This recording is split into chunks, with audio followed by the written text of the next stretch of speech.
Otoniel, operación antipulpo. ¿Qué tú me puedes decir? ¿Qué tú crees que va a pasar este próximo viernes? Bueno, igual que como he dicho siempre, solo consideraciones procesales, porque no me gusta hacer juicios sobre los hechos, que no está a mi cargo hacerlo. Sí, una reflexión para los fiscales que llevan a cabo ese y otros casos. Si serán investigadores, litigantes, y también esa litigación que en la etapa inicial, como se conoció, luego en la Corte de Apelación, luego nuevamente ante el juez de instrucción que está conociendo la revisión de las medidas, y esto se prolonga y se prolonga y se prolonga, y los fiscales que están al frente de las investigaciones, mientras tanto, están distraídos en esos procesos que ya están en curso en la fase de litigación, y no hay una desconcentración, no avanzarán en otros procesos. ¿Qué ocurrirá? Que pasará el tiempo y porque los procesos son interminables. Esa es la naturaleza del proceso penal. Eso es un círculo vicioso. Reenvíos, envíos, aplazamientos, revisiones, apelaciones, casación, en fin, todo aquello. Eso es en términos generales. Ahora, con el proceso concreto, he visto, primero, cuando se anunciaron las medidas cautelares, que una de las razones es porque, además de que los hechos eran graves, que según los relatados podrían tener esa apariencia, pero otro de los elementos que se utilizó y se enarboló es que los imputados tenían la posibilidad de influir, incidir, obstaculizar el proceso investigativo. Ahora, en esta etapa se afirma que ya se ha avanzado lo suficiente, de lo que se colige, que tal vez ya no tengan la capacidad de obstaculizar, porque ya el Ministerio Público ha logrado recabar la mayor parte de la información que lo lleva incluso a concluir diciendo que va a implicar a otros ciudadanos que ocuparon o no posiciones públicas. Y esto lo digo como principio general porque conforme a la Constitución y el propio Código Procesal Penal, la prisión es la excepción y la libertad es la regla. Si es así, lo más probable es que ya las razones por las que debían estar privados de libertad ya no existen, o sea, ya desaparecieron en general. Pudiera ser en uno u otro caso, no digo en todos. Lo que podría llevar a que el tribunal apoderado, el juzgado de la instrucción apoderado, pudiera eventualmente modificar, variar la medida de coerción de prisión preventiva impuesta a algunos de ellos. Eso es probable, es una posibilidad. La otra es que, tomando en consideración lo arguido por el Ministerio Público y presentado a la sociedad de la presunta gravedad de los hechos, entonces, por esa sola condición, junto a otros elementos personales de movilidad que tienen los imputados, de facilidad para moverse y eventualmente distraerse del proceso, que no me queda muy claro que vayan a ausentarse, pero es una posibilidad. Entonces el tribunal ratifique las medidas de coerción por otros 3 meses. Esa es la dinámica, esas son las opciones que le da el código. Modificarlas, que puede ser los que están privados de libertad en una cárcel, por ejemplo, en el caso de que están todos en Najayo, modificarla incluso puede ser en beneficio de los procesados por prisión domiciliaria. Ahí hay una decisión que le es más favorable. Y los que están en prisión domiciliaria, entre ellos una señora Arelis Medina, algo así, que era hermana del presidente, y el ex ministro de Salud Pública, y el ex contralor, que están en prisión domiciliaria, pudiera esto flexibilizarse, habiendo transcurrido Y avanzado, como ha dicho el Ministerio Público, tanto la etapa preparatoria, pues entonces pudiera flexibilizarse a una garantía económica u otra de las medidas que establece el Código Procesal Penal. Ya sabemos que la Corte de Apelación ratificó esas medidas. Eso para los imputados es un problema procesalmente. Lo ideal hubiese sido no recurrirla y esperar la revisión, pero ya recurrieron. Y entonces la Corte de Apelación la ratificó muy recientemente. Eso es un hándicap, es una situación procesal que, si bien no es vinculante con el tribunal, en este caso de inferior grado, que es el juez de la instrucción, pero sí se toma en cuenta, porque una Corte de Apelación recientemente acaba de ratificar esas medidas de coerción. Son las situaciones procesales que se presentan en esta etapa del denominado caso Antipulpo, y que ya ha dicho la Procuraduría, a través de los fiscales a cargo, que podría incluir a otros implicados. Lexi.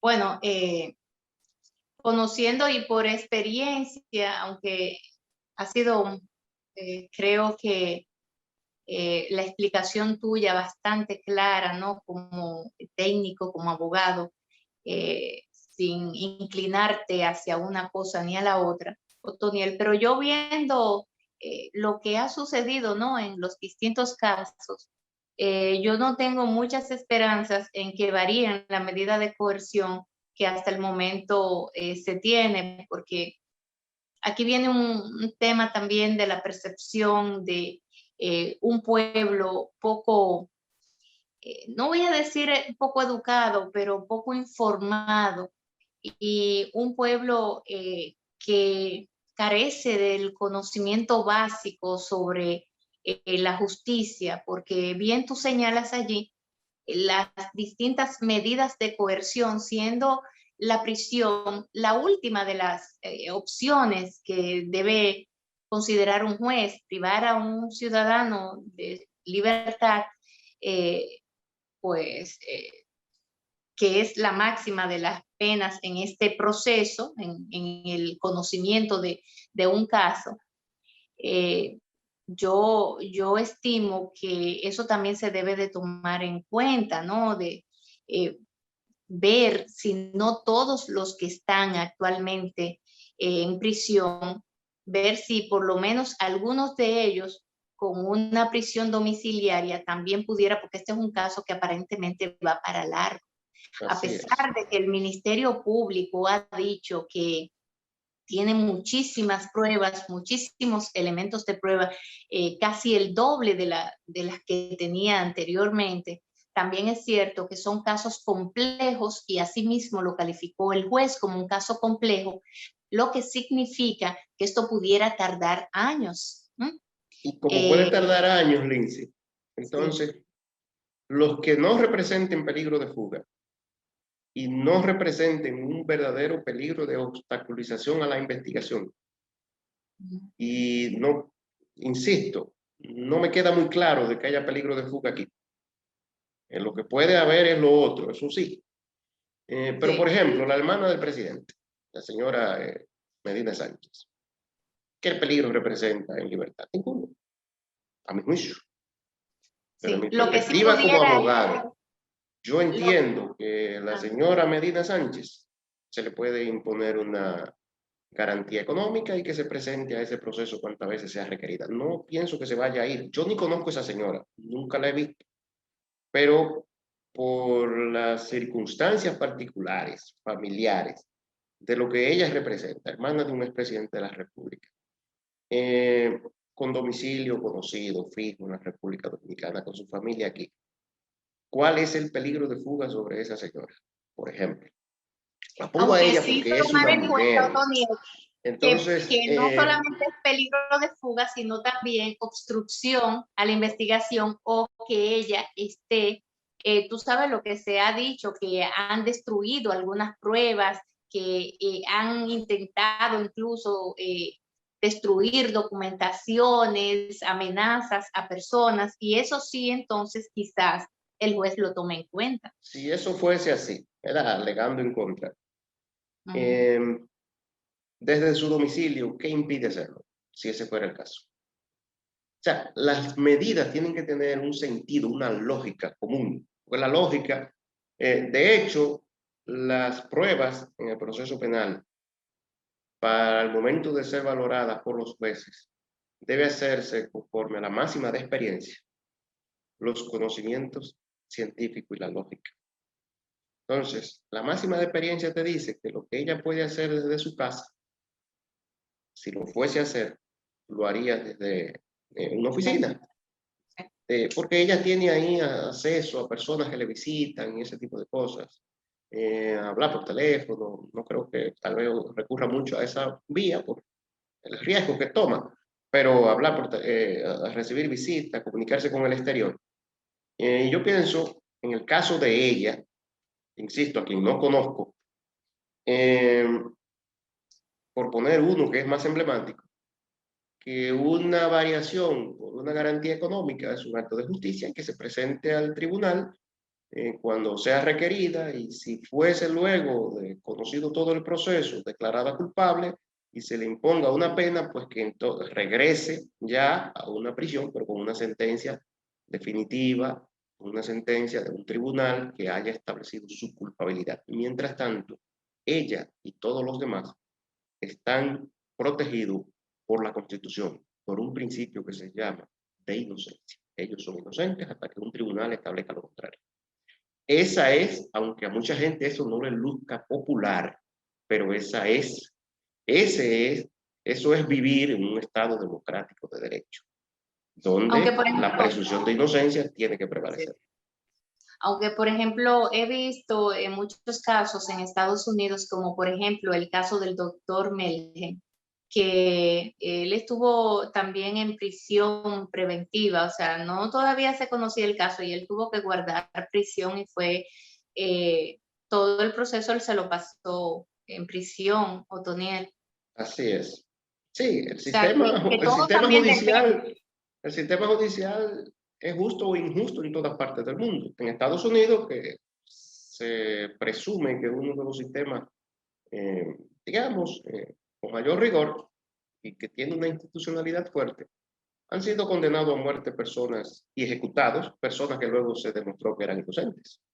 O sea, ejecutados, ya la pena capital, la pena de muerte, aplicada, muerto el individuo, se ha establecido posteriormente, por técnica, por ejemplo, de ADN, que no era el culpable. O sea, que es que la justicia, al ser administrada por hombres, y los hombres estamos llenos de pasiones, puede cometer errores. Es Entonces, por así. esto es que los procesos deben llevarse con todo el rigor y respetando justamente, y valga ahí la repetición, el debido proceso. El debido proceso constitucional y de ley, y entre las, digamos, dentro de las garantías que tiene todo individuo, está la presunción de la inocencia. Y yo creo en eso, hasta que se establezca lo contrario. Bueno, Tony, el tiempo se nos ha agotado, se quedó el tema del PLD y su famoso congreso que Danilo se convirtió en presidente de esa organización Y hubo un política, cosa que congreso. no sabía. Hay mucha gente que dice que no, que eso fue una pantalla Eso ahí fue un arreglo. para, bueno, ahí legitimar esas cosas. Pero Danilo es el líder de lo que ahí queda. Esa es la verdad. Sí, bueno, y Danilo es el jefe, y lo que diga Danilo, según Eso es lo muchos, que se eso es lo hace. que va, eso es lo que se hace. Incluso los que pertenecen al comité político y quienes no, incluyendo quien se Si elegía lo como secretario. contradicen, no pasan al comité político. No. Tienen que decir y alabarlo. Eso es así. Besarle la mano también, besarle la mano y ese anillo había que besarlo primero. Bueno, Lindsay, Bueno, Toniel, una buena forma de terminar esto. así terminamos por el día de hoy. Esta será nuestra semana de cierre. En el caso de Otoniel, pues por eso también lo hice, que todos supieran y que Otoniel se pueda despedir hasta una próxima ocasión en que nosotros podamos volver a aperturar este programa. Yo estoy segura de que será muy pronto, Otoniel. Volveremos, tal vez más Ah, pronto de lo que uno a veces se imagina. Y si no, lo veremos por otras vías, por las redes sociales. Le invito a que sigan cada semana al final, los viernes, por el correo .do, unos párrafos que estamos escribiendo ahí. Tienes columna el en el periódico El Correo.do y hablando sobre todo de temas jurídicos importantísimos, así que yo también invito a que siempre busquen este periódico y los viernes la columna de Otoniel Bonilla. Bueno, señores, será hasta mañana, pues estaremos como siempre con ustedes a partir de las 8 de la mañana. Y mientras tanto, sigan ahí disfrutando de la programación de Teleimpacto, Canal 22 y 52. Otoniel. Bueno, Bye, hasta bye. luego. Bye, bye.